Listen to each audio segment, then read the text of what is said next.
And is the market really paying attention to the data? Because seems like it doesn't. All right, and I can prove you that in a couple of ways.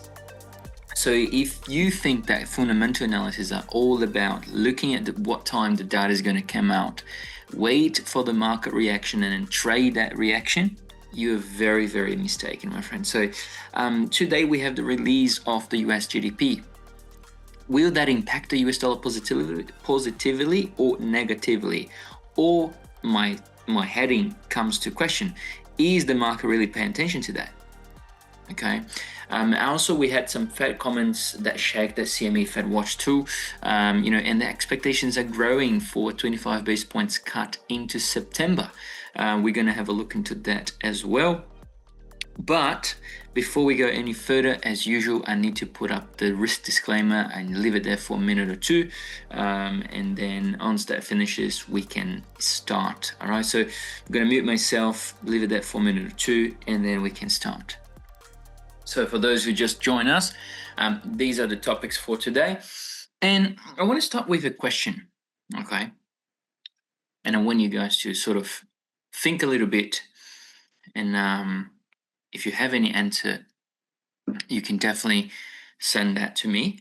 Or you can just, sort of keep thinking about that. But let me go to the chart first.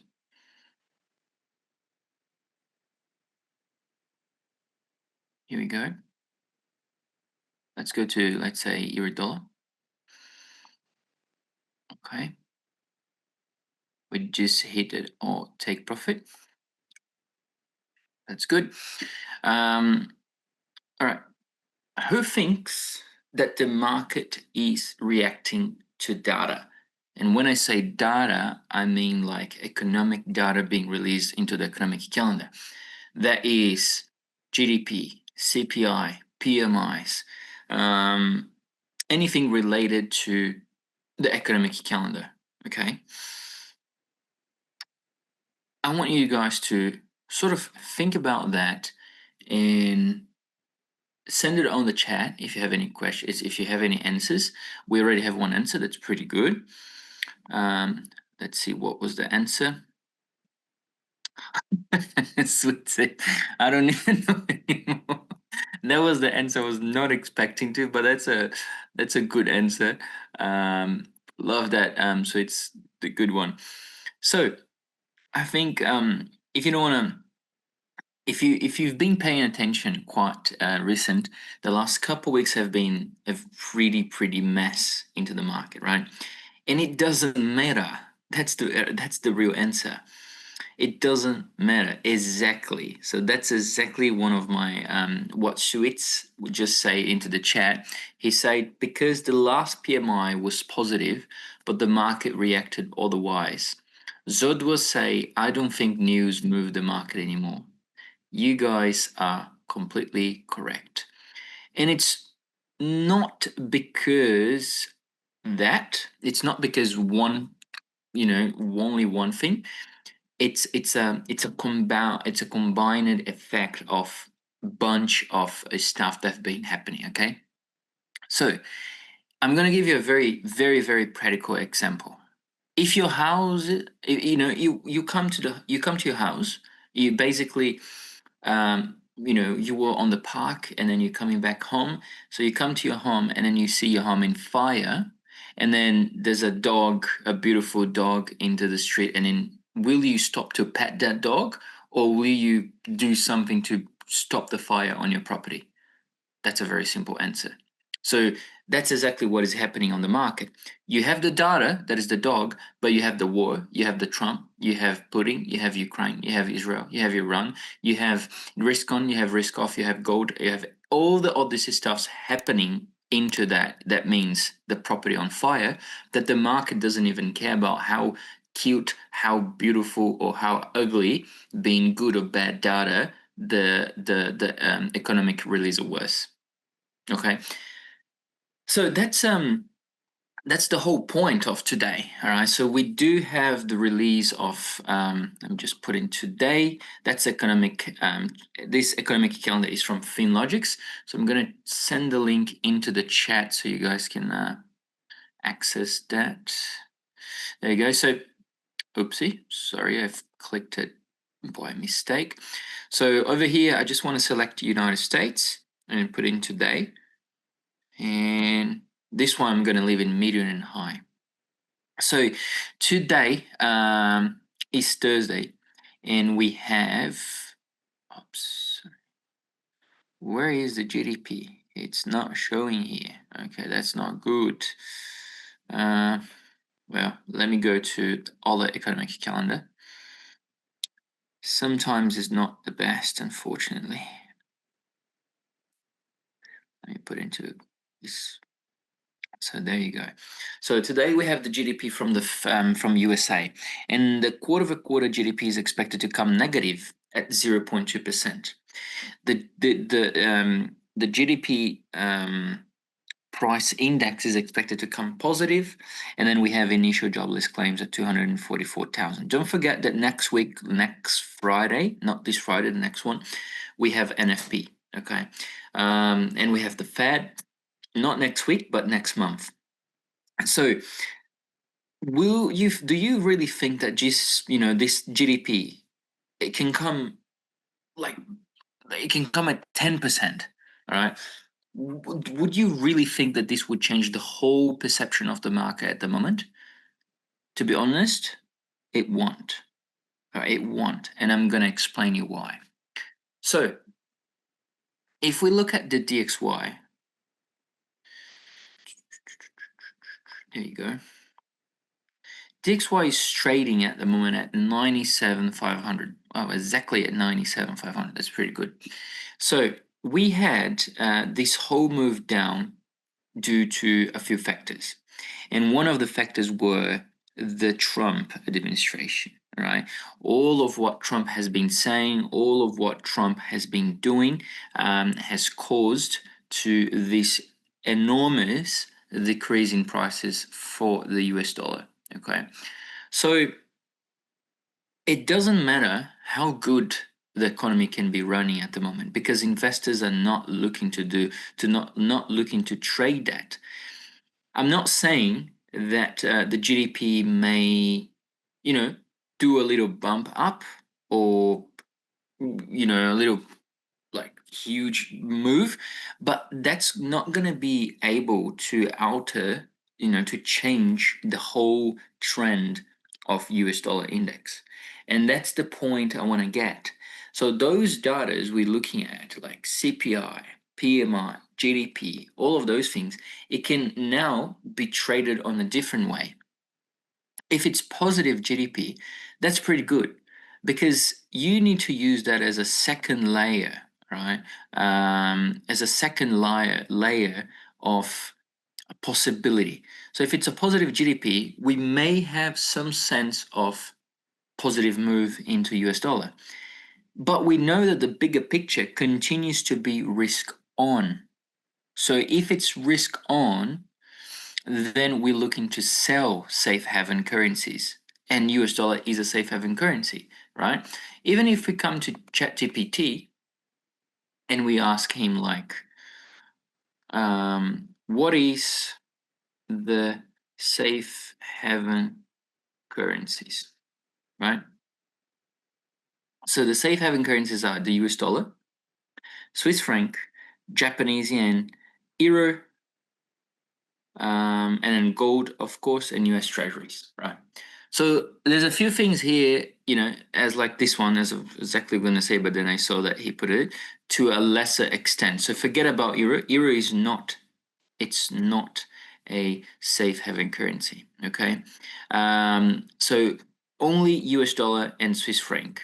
Japanese yen is being taken as a risk currency at the moment because they have not the large current account surplus and it's not a major global credited nation at the moment. All right, so this ChatGPT is not the paid version. So therefore, since last year, October 2023, we had the BOG hiking the interest rates, making Japan not a creditor nation anymore. All right, so therefore, Japanese yen is considered now to a currency risk profile, as of US dollar and CHF still continue to be the safe haven currencies. So those currencies will likely sell off, all right, because the whole big picture, like Fed continue to raise rates, to lower the rates. They still have tensions on the Middle East. Oil prices are still going down. We have with that inflation most likely coming down as well. So all of these are making the risk on back into the market. All right. Therefore, when we look at these, the GDP can probably have some sort of move, some sort of effect into the US dollar index, and then fast enough change the whole market structure and continue to follow the structure before the news actually hit it. Am I making this clear? Are you guys having questions about it? Because I know it's some sort of like a little bit of a tricky one, because I'm telling you, yes, it can go up and then continue to go down. So I just want to see if everyone is understanding that. Can you please send on the chat if you have any questions? Zoda say the market we were trading last year is gone. We're dealing with something new and we're trying to adjust, but it's not easy. That's exactly it, Zodua. It's the market that we were trading last year. It's completely different, and the reason is because last year the market was very reactive to data. So if the CPI was coming higher, there was an intention, there was some sort of interest on the market to think about, okay, if the CPI is coming higher, therefore the central bank from that country will continue to hold it for longer. All right, and if the CPI comes lower, therefore the central bank will continue to cut. So that was a central bank sort of game, okay, until November. And then since November to now, it's a whole more geopolitical market, not too much linked into data, more political market as well. More risk on and risk off. It's a very fast paced, a very changing risk on and risk off. It's completely different. Sweet say, I'm still confused a little. What are you confused, Sweets? If you can send it over to me, I probably can help you with that. But if you sort of send me over a little bit more, like explain a little bit more of what you confuse at, I can explain you that a little bit. Okay, so the GDP, the GDP is what I'm trying to say about the GDP is that, all right. So we're gonna have the GDP tonight at, well, that's Australia time, but we're gonna have it at 10:30 p.m. in Australia time. That being said, it doesn't matter what really the GDP comes in. It can comes negative, and this will only fulfill continuation of the move down, and it can comes positive, it will just pull back a little bit and continue to go down, right? And talking about the asset class of the US dollar index. So if it comes positive, I'm saying, like, there's a nice tool here that I used last time. Just need to find where it is now. It's like this one, I think. No, this one. Sorry, let me just find that tool because that's a nice tool. I think it's this one here. Oh gosh. Yeah, like that. Cool. So,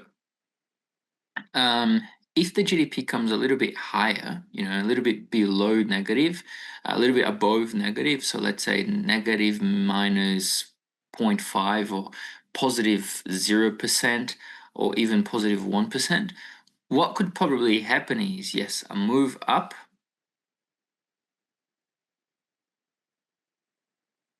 all right, and then we may see a continuation of the move down. Okay, so it really doesn't matter how the data will come. What matters is will the risk on will the risk on turns to risk off? Because if the risk on turns to risk off, then we have a trade potential to buy US dollar. Okay. And then sell euros, sell Australian dollars, sell Canadian dollar, buy Canadian dollar, buy gold, and etc. Right? What tool is that? It's amazing. Yeah, it's a kind of cool tool, right? It's on TradingView, so you can come here into the first, second, third, fourth, fifth object, and then you have like projection tools, and then you can use the ghost feed. You click on ghost feed, and then you can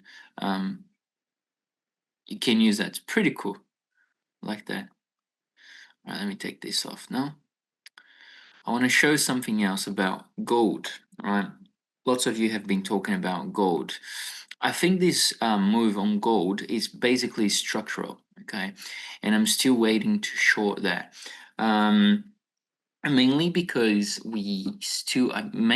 I still believe that we are on a risk on scenario. So therefore, gold, the yellow metal is useless. People don't want to. Of course, if you have gold on your portfolio, you probably bought like ages ago. You're not going to sell because of that. You're probably going to buy more on those dips, right? So if we look on a daily basis, on a daily time frame, we can clearly see that gold has been going up quite a fair bit since 2021. All right. And that pullback can only be like probably here and then come back up. So every time gold is very sensitive to risk on and risk off, right? So every time the market turns to risk on, gold sort of pulls back like this like this time here. So we reach at all-time high, and then market turns risk off. So all of this move down, and then market turns risk on because of the war. All of this risk up, right? And then market turns risk off because Trump sort of saw the problem, and they made the two countries, Iran and Israel, have an agreement.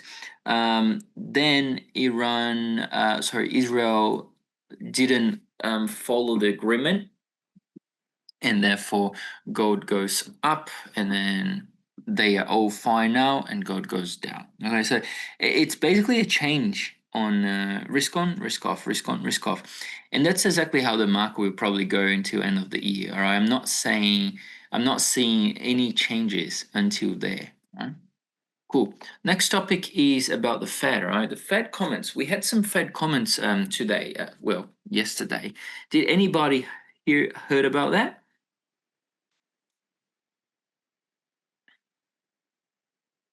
No, I don't think so, right? Yeah, but basically the Fed is sort of shifting its tone, right? And what I mean by this is the CME. So let me go to the CME now. CME. I'm gonna send that link into the chat as well, so you guys can follow through.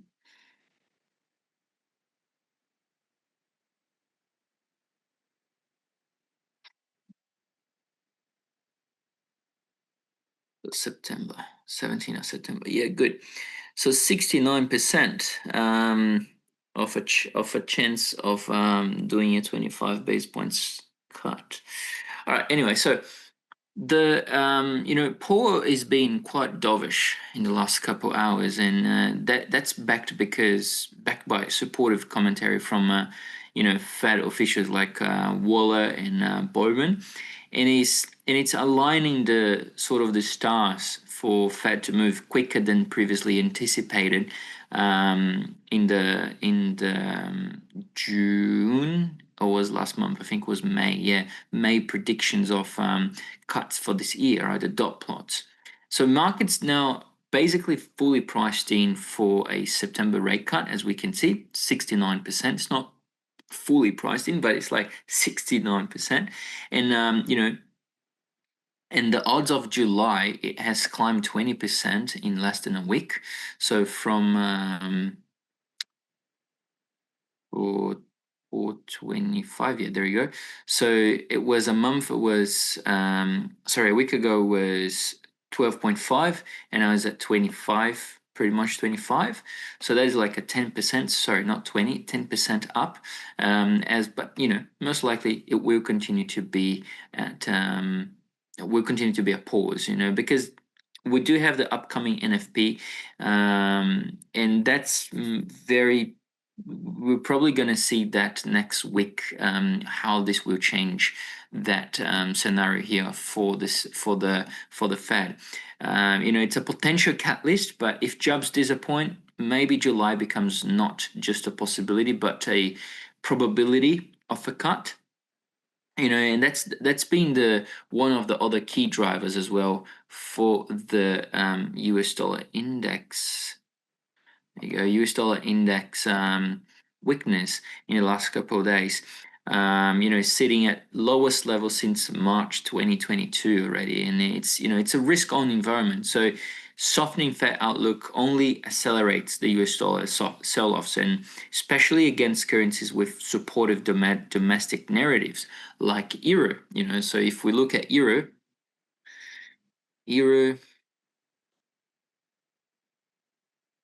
All right, as we can see, pretty good for against because the ECB is being quite hawkish in a sense. It hasn't been hawkish, but it's somewhat of a hawkishness into that, and also the pound, right? So the pound is really strong, and basically because of the quantitative tightening. All right, so there's a possibility that the BOE, that's Bank of England, do a quantitative tightening rethink about that. Right, so the government Bailey hinted that the BOE quantitative tightening policy may be reviewed, and with the September meeting potentially delivering a slower pace of balance sheets runoff, and that comes as a UK long end yields remain under pressure, and the terminal facility repossession bonds usually hits records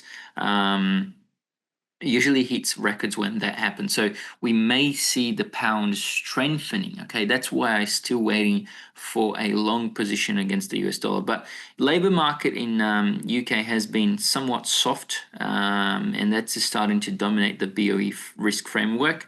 All the monetary policy committee members, they green flag downside risk to growth because of the weaker employment dynamics. But there's one person called Ramsden. He directly argued that the current labor market data just justify that we need to do more cuts into BOEs. All right, so I don't know if the BOE will proceed with quantitative tightening slowdown or not, but it would provide some sort of supportive tailwind for the pound. And it's interesting, it's interesting for to trade GBP against the US dollar. In my opinion, the pound has maintain a very negative correlation with the yields. So whatever happens on the yields, it just do the opposite. So easing quantitative tightening basically means lower yields, and then lower yields basically means pound strength, and especially against the US dollar, on this sell-off. So looking to long pound dollar could be a great opportunity to maybe looking as high as 1.38 for the pound, as I have here. Maybe 138 could be a potential, right? So I wouldn't like to trade where it is. Okay, I wouldn't like to trade where the price is. I would like to wait a little bit more, and maybe we have a pullback into 136,500, and then we can probably look to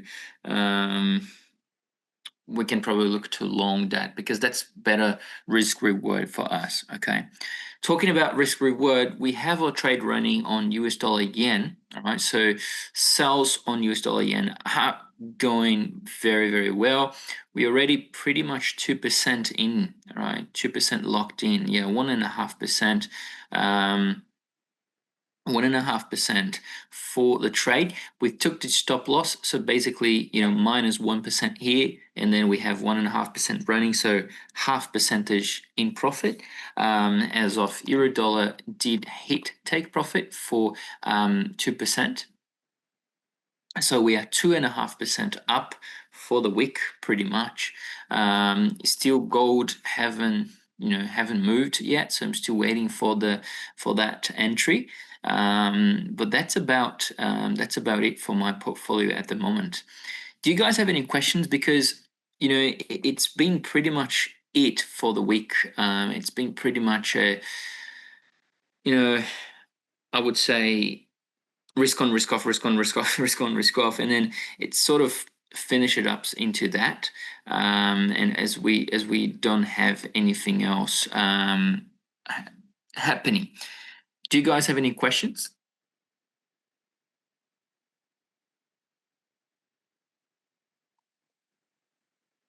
Oh, we have a message. Let me check. I have two messages. Let me check. Nasdaq 100. Okay, cool. All right, Nasdaq 100 and Aussie CAD. Okay, so let's just start with Aussie CAD. Aussie CAD is a clearly good setup for longs. Okay, so as I said to everyone, you had either two options. You had the first option to wait for the market to come back at this price and then long it. Neither of those options happened. Okay, so I thought the market would probably come back at this level here, but it didn't. It just took off without us. But as you can see, the direction was correct. And the reason why the direction was correct is because we were trading um, risk on currencies. And as of the Australian dollar is a risk on currency, therefore we were right. Unfortunately, we weren't able to catch that move, but it's just another move. It's happening around 24 pairs, 24 hours, 5 days a week, so Monday to Friday, because we don't trade on Saturday and Sunday. But yeah, Aussie CAD probably like a continuation up at the 90 cents. Okay, US dollar CAD. So someone asked about US dollar CAD. Okay, US dollar CAD is quite interesting because CAD, had some sort of strength over here, and I thought, this could be a continuation down, and it all of the sudden went all the way up, and now probably coming down back again into this area of 1.36, right?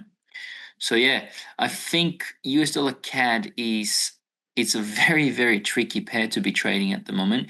The reason is Canadian dollar is very, very correlated with the oil prices, all right, WTI prices. And that being said, WTI prices have been falling more than 14% in this week. That being said, US dollar is falling as well. So neither currencies are strong. So if all of the currencies are weak, therefore I'm not looking to trade that. Jerry say, is it advisable to avoid US dollar pairs? I mean, I can't tell you like don't do this or don't do that because everyone here has a different strategy. But in my portfolio, I'm looking to trade shorts on the US dollar. Right? I'm not looking to trade longs on the US dollar. But if for you it makes sense to avoid the US dollar pairs because your strategy may not work on this type of market at the moment, then yeah, just sort of relax and wait for the best opportunity. Someone asked about Nasdaq 100 as well. Okay, so we are on a risk on scenario. Okay, so all of the equities, all of the indices are going up because market is willing to take risk. All right, so the appetite at the moment is risk. So the risk is on menu. So Nasdaq 100 could potentially continue to go higher as 22,400, 22,500. So another $100 to another $200 move up. I do see a potential, and we are right on the top. All right, right on the all-time highs of Nasdaq. If you look back onto the daily chart, let me come back here. If you look back here, we're literally all-time highs. Okay, right there. If I'm not wrong, yeah, we are all-time highs. Yeah, we are. So since 2014, so we are all-time highs on Nasdaq, and that can probably continuate. Okay, What do you see about CAD Japanese yen? CAD Japanese yen is a good short because Canadian dollar is very, very weak. Okay, so therefore, Japanese yen, as I say, it's a risk-on currency. It's not anymore a risk-off currency. It's a risk-on currency. The market is risk-on. The market is willing to take appetite risk. So we are long. We are long Japanese yen against the US dollar. So we short US dollar Japanese yen. So therefore, CAD Japanese yen would make lots of sense to go short as well, especially because the weakness of the CAD, and if oil prices continue to go lower. Cool. I think that's pretty much it, guys. I think we got to the end of another one, and I don't want to be here just talking, nothing with nothing. But that's the content for today. Do you guys have any more questions that I can help with, or anything else?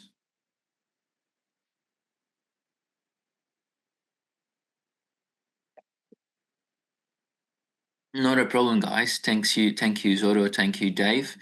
Yeah, muito obrigado. Not a problem, Switz. Hey, Sue. Hello. How you doing? All right, cool. I think that's it then. Thank you so much for coming today. Continue the good work. Oh yeah, thanks, Chuck.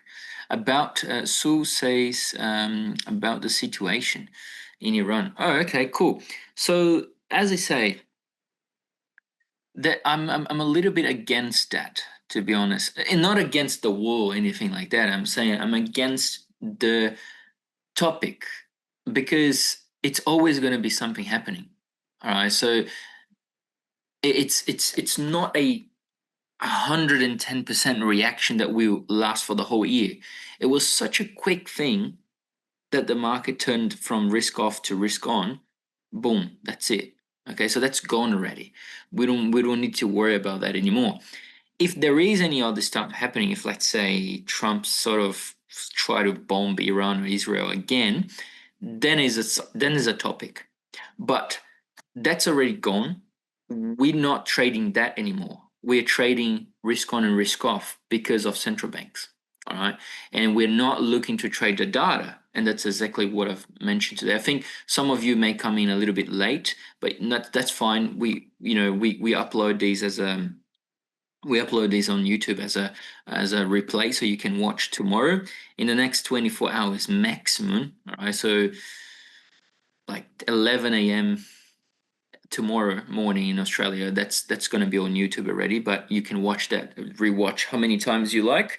But as I say, is the market paying attention to data? No, the market is not paying attention to economic data anymore.